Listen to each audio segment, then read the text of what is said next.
Então, hoje eu vou começar devagar, eu vou tentar falar bem devagar, porque é um assunto razoavelmente complexo, que envolve muita coisa. Então, por exemplo, eu vou falar sobre hereditariedade, as doenças autoimunes, inclusive a doença de Crohn, retocolite. Vou falar um pouco sobre genética. Vou falar sobre a participação da flora intestinal, que já chama microbiota. Vou falar um pouco sobre a parte do meio ambiente, como influencia essas doenças. Vou falar, por final, acho que a parte mais importante, eu vou falar sobre prevenção. Então, para vocês terem uma ideia, aqui eu vou especificar mais ou menos o que é uma doença autoimune. Doença autoimune é quando o seu corpo agride a você mesmo. Então, você produz os anticorpos que passam a agredir a você mesmo. Então, ele pode ser desencadeado. Você vê aqui do lado esquerdo, existe um vírus que entra dentro do organismo e ele pode desencadear uma série de doenças autoimunes, tais como Alzheimer, esclerose múltipla, espondilite anquilosante, artrite reumatoide, etc. Então, são fatores que desencadeiam essa doença autoimune. Então, o que nós vamos falar? Nós vamos falar, entendendo, sobre doença de Crohn, retocolite, psoríase e outras doenças autoimunes. Vamos falar como o aspecto genético interfere nisso, isso é hereditariedade na sua família, as pessoas da sua família, o que existe de comum desenvolvendo essas doenças e, no final, se nós podemos fazer prevenção dessas doenças dentro da sua família, porque quando a pessoa já tem a doença, já está instalada. Mas você tem seu filho, você tem sua filha, você tem seu sobrinho, tem sua mãe, que não tem a doença. Então, nós vamos tentar transmitir para vocês, bem devagar, o que realmente isso pode ser feito em relação à prevenção. Então, o objetivo é evitar que ele instale, como eu acabei de dizer, na sua família, ele instale no seu filho, ele instale no seu parente. E devemos entender, para isso, temos que entender a origem. Nós temos que nos defender dessas estruturas estranhas, que elas vão entrar no nosso organismo e aí eles vão desencadear a doença. E depois da doença dentro da pessoa, o tratamento é muito penoso. Medicação venosa, anti-TNF, anti-inflamatório, analgésico, tem internação hospitalar, às vezes cirurgia, tomografia, médico, é outro médico, é enfermeira, é clínica especializada, é uma coisa complexa. Dá uma mutilação social nessa pessoa. Essa pessoa passa a ter realmente um certo grau de problemas, inclusive relacionamentos familiares. Por exemplo, vocês terem uma ideia, isso tudo aqui é doença autoimune, tudo tem a mesma origem. Por exemplo, no cérebro, nós temos a Guillain-Barré, tem a esclerose múltipla, o lúpus no sangue, a doença celíaca, a doença de Crohn, a retocolite ulcerativa, a artrite reumatoide, a poliartrite nodosa, a polimialgia, o eczema, o vitiligo, a psoríase, o escleroderma, a fibromialgia, a doença periférica, a neuropatia periférica, tá entendendo? Inúmeras doenças, Alzheimer, tireoidite de Hashimoto, doença de Graves. Então, ela é muito frequente na população. Para vocês terem uma ideia, a incidência mundial de doença de autoimune é de 7 a 9%. Se você levar em consideração o Instituto Brasileiro de Geografia e Estatística, na região metropolitana do Vale do Paraíba, tem 3 milhões de habitantes. Se é 9%, que é uma incidência mundial, no Vale do Paraíba tem 234.428 pessoas com doença autoimune. É muita coisa. É muita gente. Isso é só na região do Vale do Paraíba. Agora, você imagina de 230 milhões de habitantes no Brasil inteiro. Que seja 200, são 16 milhões de pessoas com doença inflamatória. Então, a frequência é muito alta, nós temos que fazer a prevenção disso. Uma vez instalado, não tem jeito. Por exemplo, eu vou dividir minha palestra em duas partes mais importantes. A primeira parte, eu vou falar sobre a origem, e o diagnóstico, e a segunda parte eu vou falar sobre prevenção. Para vocês terem uma ideia, aqui está especificado uma artrite reumatoide. Então, duas partes. Vamos começar então. Para que eu possa explicar vocês adequadamente, eu preciso dar uma noção de anatomia para vocês. Eu preciso informar vocês a respeito da anatomia do aparelho digestivo, que é onde começa muito dessas doenças.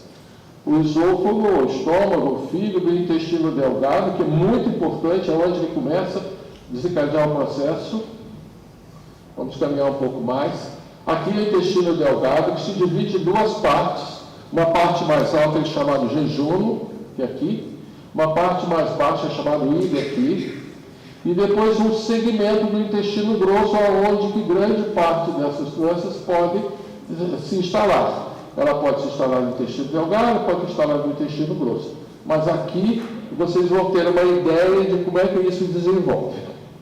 Caminhando um pouco mais, o intestino delgado fica no meio dessa parte do intestino grosso, entre a vesícula, etc, etc.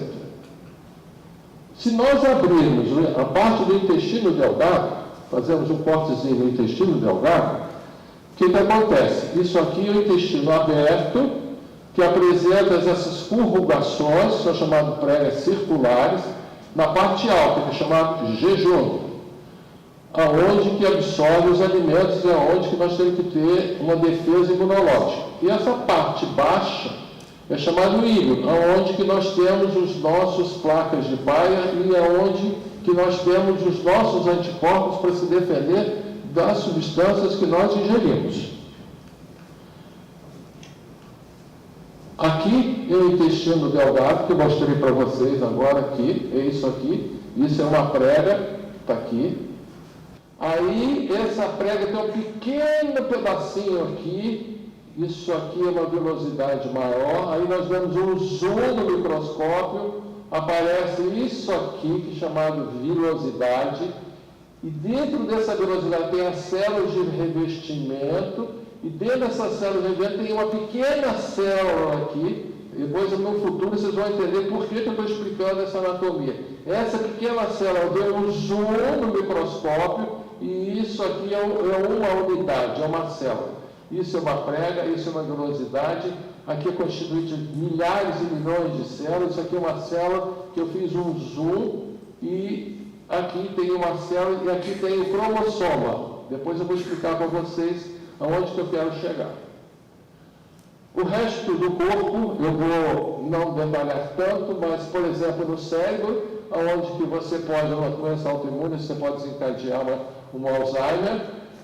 Isso aqui é a parte da circulação, da articulação com o líquido sinovial, a sinóvia, a parte de ligamentos, etc., onde que se instala a artrite reumatoide. Aqui a coluna, onde que ela é afetada, a artrite reumatoide também pode se manifestar aqui, como a parte de espondilite. Aqui a pele, aqui tem o tecido, a vascularização em azul da veia e vermelho a artéria, as glândulas sudoríparas, a pele, onde que pode aparecer aqui a psoríase, e aqui a parte muscular, onde que a fibromialgia pode aparecer. Então, você vê, todos esses sistemas podem ser afetados por uma doença autoimune. Bom, aqui nós começamos o problema. Doença de Crohn, retocolite ulcerativa. Pessoa que tem doença de Crohn, dentro da sua família, o que pode acontecer? 15% da sua família pode ter Crohn, pode ter retocolite ulcerativa. Então, se você tem 100 pessoas na sua família, 15 vão ter Crohn ou retocolite ulcerativa. Ela tem uma penetrância genética. Então, nós temos que começar a trabalhar para que o seu filho, o seu parente não tenha essa doença. Isso vai ser prevenção, que eu vou explicar para vocês. Artrite reumatoide. As mulheres têm 3 vezes mais artrite reumatoide que os homens. 3 vezes mais. E a incidência de hereditariedade, nós podemos diagnosticar a predisposição dessas pessoas a desenvolverem. Então, nós podemos tratar antes que elas desenvolvam. Então, por exemplo, a hereditariedade em artrite reumatoide é de 11% a 37%. Então, de cada 100 pessoas, pelo menos com 11 ou 37, entre 11 e 37 vão ter. E nós podemos fazer os exames antes que essa pessoa desencadeie a artrite reumatoide. Se tem uma pessoa na família com artrite, eu posso fazer o exame antes, e se esse exame der positivo, 70% dessas pessoas vão ter. Então eu tenho que tratar antes que ela desenvolva, para poder ter aquele transtorno todo. E a psoríase, a incidência familiar é de 15% a 30%. Então você tem uma ideia, se você tem psoríase, a possibilidade do seu filho ter psoríase é 30%. Por exemplo, aí nós começamos a entrar num detalhe, mas vamos andar bem devagar para que vocês possam entender. O que desencadeia isso, se a pessoa não tem? E se tem uma pessoa na família que tem? A parte de microbiota intestinal, que é a flora intestinal. A flora intestinal, quando ela é mutada, a flora intestinal nossa é como se fosse uma impressão digital. Todos nós temos uma flora. Nós não podemos mudar essa flora. Se nós mudarmos, eu vou explicar depois por quê, você pode desencadear uma reação autismo-anticorpo, que eu vou explicar daqui a pouco. Você tem susceptibilidade genética. Então, por exemplo, uma pessoa que tem doença de Crohn, na sua família, existem pessoas que têm susceptibilidade genética. Significa, essa pessoa não tem o Crohn, mas ele está predisposto a ter esse Crohn se ele alterar a microbiota intestinal. Ou se você tiver um fator ambiental, físico, químico aqui, que eu vou explicar em detalhe por quê. Então, se os fatores ambientais, os fatores físicos, psíquicos, biológicos, associados à alteração da flora intestinal, à susceptibilidade genética, ela pode desencadear uma doença autoimune, porque o seu anticorpo começa a agredir a você mesmo, como eu disse. Aí você pode ter uma doença de Crohn, uma retocolite, esclerose, são 100 tipos de doenças autoimunes. Você pode ter qualquer uma delas. Então, primeira parte, nós vamos falar sobre susceptibilidade genética. Aqui, o que é susceptibilidade genética? Algumas pessoas podem ter maior probabilidade de desenvolver a doença devido aos genes que você herdou do seu pai, do seu avô, da sua avó. Ele está lá dentro, quietinho. Mas a pessoa não tem a doença. Não tendo a doença, mas ele está lá. Então, susceptibilidade genética é a predisposição de uma pessoa vir a sofrer determinada alteração e desenvolver a doença. Mas ela não tem, mas ela está predisposta. Eventualmente pode ser desencadeada por fatores tais como alimentos irritantes, porcaria que come na rua, vírus, HN1, HPV, está entendendo? Herpes, citomegalovírus, bactérias, infecções intestinais que vocês têm e que não curaram adequadamente, poluição, excesso de álcool, drogas, alergias alimentares e etc.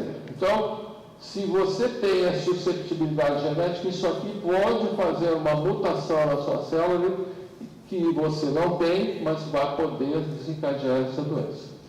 Por exemplo, vou dar um aspecto genético aqui. Isso aqui é uma artrite reumatoide.